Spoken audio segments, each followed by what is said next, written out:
So to create an assignment in Schoology, first I have to go to my course. Like I said, I always go to my homeroom course.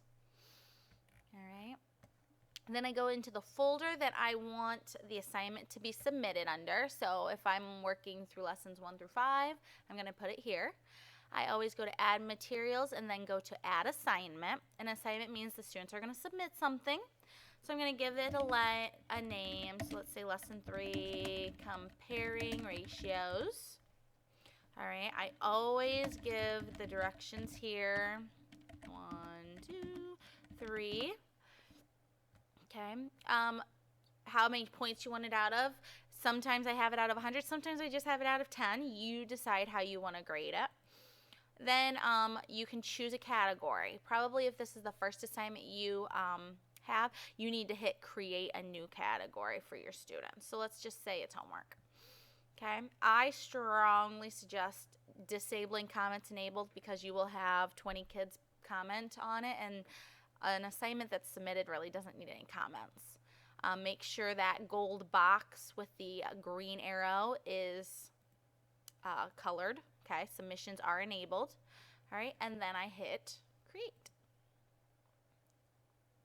Okay, so now I'm just going to show you what this is going to look like for the students so that you can. But if I go into it as a teacher, you're going to have this top right say the students will return files. They're going to attach them or they're going to comment on them, and I'm going to show that to you. So I have a dummy account.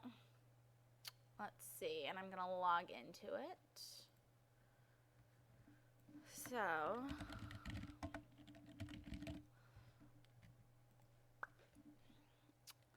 he is going to go under course, because I always suggest the kids to hit course themselves, because if the students using the iPad before didn't log out, they're not going to be in the right class and they will not be able to submit assignments. So you go to module 1 ratios, lessons 1 to 5, and then they're going to open lesson 3 comparing ratios. So what they have is, I thought I disabled that, but apparently not. You're going to hit submit assignment, or the students will hit submit assignment. Okay. If they're uploading something, like I told you, Notability, they would upload. They would attach a file from their iPad or Chromebook. What I do is if I'm just having them write their final answers, they go to create. And they can write their answer for number 1, 3 to 6 is equal to 1 to 2. And I make them number the problem because otherwise it makes it very difficult. And then all they do is hit submit.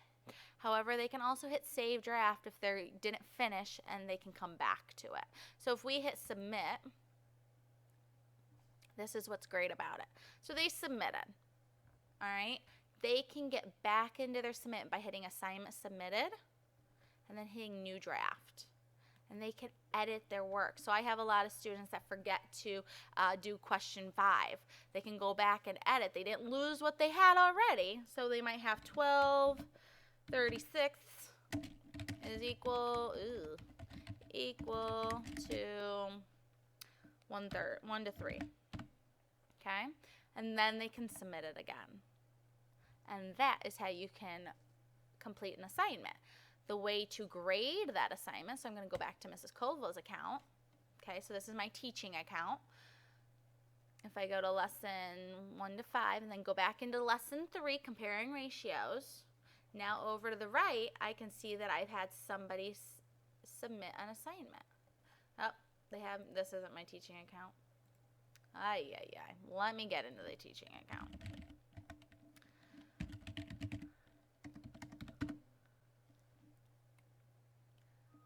So if I go over to the right-hand corner, you guys see how that box is?